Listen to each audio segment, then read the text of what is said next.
In 1996, a young mother, Rachel Timmerman, accepted a ride home from a man she had recently met.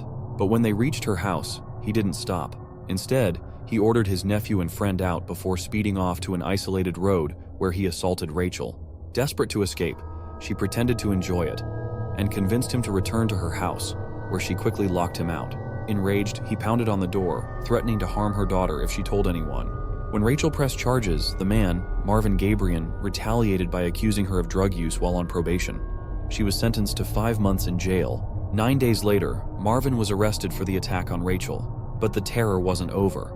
Upon her release, a persistent caller from the restaurant where she worked kept asking her on a date. She initially declined, but eventually agreed. The man insisted she bring her baby, saying he loved children. Rachel left home excited, hopeful for a fresh start, but she never returned. Days later, her father received a letter in her handwriting. The date went so well, we decided to get married and move to Arkansas.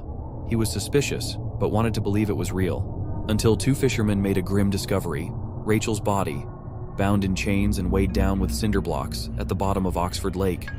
Her daughter, Shannon, was never found. Unbeknownst to Rachel, the man who she went out on a date with was working for Marvin. It was his plan all along to unalive her and her daughter. Later, Marvin Gabrian was arrested and was sentenced to death.